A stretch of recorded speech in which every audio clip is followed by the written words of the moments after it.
Hello guys, welcome back to our channel Kureghar blogs. আজকে হলো বিয়ের পরের দিন আর এই হলো আমাদের বিয়ের মালা। এখন যাব বাজারে বাজার করতে, চলো যা যাক। বাজার বলতে দুপুরে কিছু খেতে তো হবে, তার জন্য দুজনে বেরিয়ে পড়লাম। মাছ মাংস সবজি যা সামনে পাবো তাই তুলে নিয়ে চলে আসবো। যেতে যেতে একটা মুরগির দোকান দেখলাম, মুরগির মাংস দেখেই তো লোভ লেগে গেল। অনেকদিন মাংস খাওয়া হয়নি, আজকে জমিয়ে মাংস খাবো। মাংস আর সবজি কিছু কেনাকাটি করে হাঁটতে হাঁটতে চললাম বাড়ির দিকে। তারপর আমি সামনের ক্যামেরাটা অন করে বর্মশাইকে নিজের মুখটা দেখাচ্ছিলাম। তারপর বর্মশাই বললাম, আমাকে তো সুন্দর লাগছে, তোকে মোটু লাগছে, তাই আমি মুখটা বেঁকিয়ে দিলাম। তারপরে ঘরে ঢুকে বর্মশাই ব্যাগ দেখাচ্ছে। প্রথমে ব্যাগ থেকে বার করলো তেল, তারপর বার করলো মাংস। দুজনের বেশি মাংস লাগবে না, মোটামুটি একটা আঞ্জাতে মাংস নেওয়া হচ্ছে, ওই 500-600 মতো হবে। আজকের মাংসটা কিন্তু বর্মশাই রান্না করবে, তাই বর্মশাই তেলটা ঢেলে নিচ্ছিল। 1 লিটার তেলের বোতল কিনতে চেয়েছিলাম, কিন্তু তেলের বোতল পাইনি, তাই পাউচ নিয়ে নিলাম। আর 2 লিটার জলের বোতলে তেলটা ঢেলে রাখলাম। পুচু গেছে পাশের বাড়ি এক দাদার ওখানে মোমো বানাতে। আজ পুরো ঘর আমার দায়িত্ব, রান্না করা, ঠাকুর দেওয়া, সব কিছু। তো চলো রান্নাঘরের দিকে যাওয়া যাক। চলে এসেছি রান্নাঘরে, আর আমার রান্নাঘরের প্রথম কাজ হচ্ছে ভাত বসানো। তাই মেপে মেপে 2 বাটি মতন চাল নিয়ে নিলাম। 2 বাটি চালে আমাদের বেশ ভালোই হয়ে যায়, আর পরের দিনে আমার মতন পান্তাও থেকে যায়। আর সকালবেলা পান্তা খেতে আমার তো বেশ ভালোই লাগে। সেসব যাক, অনেক কথা হলো, এবার তাড়াতাড়ি কাজে লেগে পড়া যাক। তাড়াতাড়ি চালগুলোকে ধুয়ে নিই, কারণ আজকে প্রচুর কাজ। ভাত বসাতে হবে, মাংস রান্না করতে হবে, স্নান করতে হবে, ঠাকুর পুজো দিতে হবে। আর ও না থাকলে তো এই কাজগুলো আমার কাছে অনেকটাই। অন্যদিন এই কাজগুলো আমরা দুজন বেশ ভাগ করে নিই, কিন্তু আজকেও নেই, তাও কাজগুলো তো করতে হবে। ও এলে দুজনে তো একসাথে খাওয়া দাওয়া করবোই। চাল ধোয়া আমার হয়ে গেছে, এবার ভাতটাকে বসিয়ে দিই।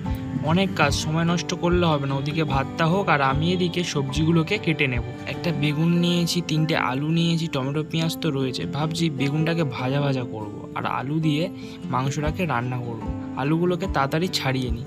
আলু ছাড়াতে ছাড়াতে হাতের দিকে নজর পড়লো। হাতের এই ডোরটা কিন্তু সেই বিয়ের সময় বেঁধে দিয়েছিল। এটা বলেছিল 3 দিন রাখতে, আর 3 দিন রাখার পরে দুজনেরটা খুলে জলেতে দিয়ে দিতে। জলে তো দেবোই, কিন্তু আশেপাশে কোনো পুকুর দেখতে পেলাম না। জানি না কোথায় দেবো, ভাবছি একটু দূরেই যেতে হবে যদি আশেপাশে কোনো পুকুর না দেখতে পাই।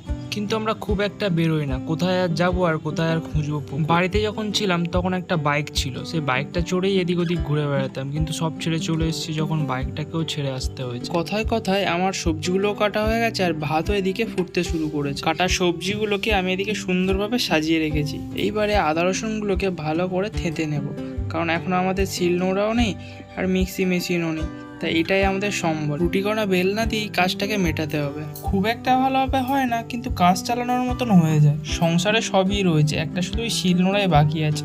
আস্তে আস্তে ওটাও এবার কিনে নেব। আদা রসুন বাটতে বাটতে এদিকে কড়াই তেলও দিয়ে দিয়েছিলাম, আর তেলটাও বেশ গরম হয়ে গেছে। এবারে কেটে রাখা বেগুন আলুগুলো ভেজে নেব।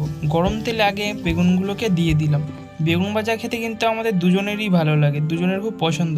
বেগুন ভাজা হয়ে গেছে, এবার মাংসের যে আলুগুলো ওইগুলো কিন্তু আগে ভেজে নেব। মাংস আমি 2 রকমভাবেই করে দেখেছি, আলু ভেজেও করেছি আর এমনি আলু দিয়েও করেছি। আলু ভেজে রান্না করলে মাংসের তরকারিটা কিন্তু টেস্ট দারুণ হয়। আলুগুলো বেশ চোঙা চোঙা করে ভাজা হয়ে গেছে, এবার গরম তেলে গোটা গরম মশলা দিয়ে দেব। গরম তেলে যে গোটা মশলা দিয়ে রান্নাটা আমি কিন্তু ওর কাছ থেকে শিখেছি, আগে আমি দিতাম না, এখন ওর দেখা দেখি গোটা মশলাটা একটু দিয়ে রেখেছি, ভালোই টেস্ট হয়। তারপরে দিয়ে দিলাম গরম তেলের মধ্যে পেঁয়াজগুলো একটু ভালো করে নেড়ে চেড়ে কষিয়ে নেব।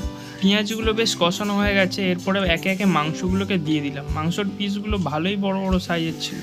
মাংসটাকে ভালো করে কষিয়ে জল দিয়ে ঢাকা দিয়ে দিয়েছিলাম। এবার গিয়ে দেখি ও কী করছে। এটা হচ্ছে আকরমদার বাড়ি, বেশ সাজানো গোছানো, আর তার মাঝখানে বসে এই যে মোমোর জন্য লেচি বেলছে।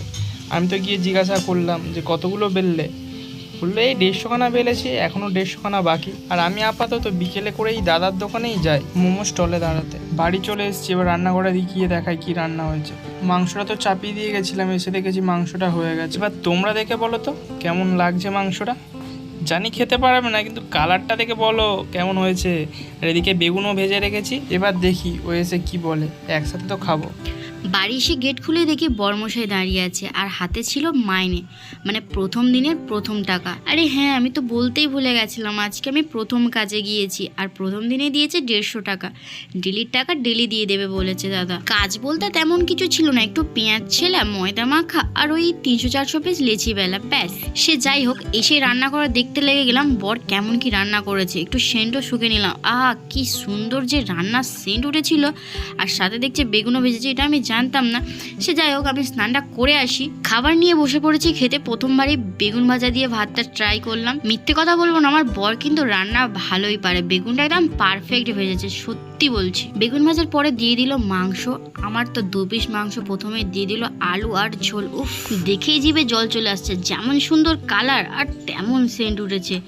এত সুন্দর রান্না কিভাবে শিখলো? আর মাংসর পিসগুলো কিন্তু সেই বড় বড় পিস, বেশি না বক বক করে। এবার আমি খেতে শুরু করি। বর নিয়ে নিয়েছিল লেগ পিস আর আমাকে দিয়েছিল ডানার পিস। আমি বরকে বললাম, আজকে লেগ পিসটা তুমি খাও, পরের বার কিন্তু আমি খাবো। মাংসটা কামড় দিয়ে বলছিলাম, দারুণ হয়েছে। এত সুস্বাদু সুপার, কিভাবে রান্না করলে? হাতে কি জাদু আছে? খাওয়া দাওয়ার পর একটু রেস্ট নিয়ে বিকেলে বেরিয়ে পড়েছি আবার একটু ঘুরতে যাওয়ার জন্য। অ্যাকচুয়ালি ওর কাজ যেখানে করবে সেখানে দেখার জন্য কি কাজও করবে।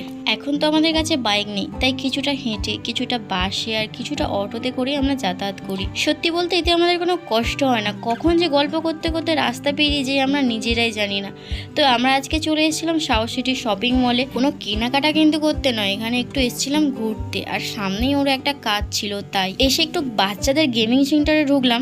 গেমিং সেন্টারে কিন্তু বাচ্চারা নয়, বড়রাও এখানে অনেক টাকা ইনভেস্ট করে গেম খেলে। আমার তো মনে হয় সাউথ সিটি মলটা শুধু বড় লোকদের জন্যই। ওরাই কেনাকাটা করে, ওরাই গেম খেলে টাকা নষ্ট করে, আর ওরাই ওখানে দামি দামি খাবার খায়। আমরা তো সবসময় মলের বাইরে সেই পাশের দোকান থেকে মোমো খাই। হ্যাঁ, সত্যি বলছি, মোমোটা কিন্তু ওই দাদার দোকান থেকে খাওয়া, যে দোকানে আমি সকালবেলা কাজ করেছি। মোমোটা ওই দাদাটাই খাওয়ালো, আরও অনেক কিছু খাইয়েছিল। সেসব যাই হোক, বাজারঘাট করে চললাম বাড়ির পথে। হ্যাঁ, আমাদের বাড়ি থেকে বাজারটা একটু বেশি দূরে, হেঁটে হেঁটে আবার সকালে আসবো, তাই একেবারেই বাজারটা কিছু করে নিলাম। কিছু বলতে ওই আলু সবজি কিনে এনেছি, আর মাছ টাছ তো এখন কিনে রাখা যাবে না, তাই সকালবেলা ওই আশেপাশে থেকে কিনে নেব। আস্তে আস্তে অনেক রাত হয়ে গেছে আর ক্লান্ত হয়ে পড়েছি। ফ্রেশ হয়ে বসে পড়েছি, দেখলাম একটা নিমকির প্যাকেট, এটা তো কাটতেই হবে। সেটা যদি দাঁত দিয়ে না কাটলাম তাহলে খাঁটি বাঙালিটার হলাম কই? আর কাটতে গিয়ে তো ছিঁড়ে পড়বেই। প্যাকেটে যে কটা নিমকি আছে ঢেলে দেবো কৌটোয়, আর যে কটা কচুরে পড়ে গেছে সেগুলো তো যাবে আমার পেটে। যাই বলো, খেতে কিন্তু সেই টেস্ট ছিল। সেটা বড় কথা নয়। ভিডিওটা ভালো লাগলে লাইক, কমেন্ট, শেয়ার করবেন, আর চ্যানেলে নতুন কেউ তাহলে সাবস্ক্রাইব করবেন। টাটা।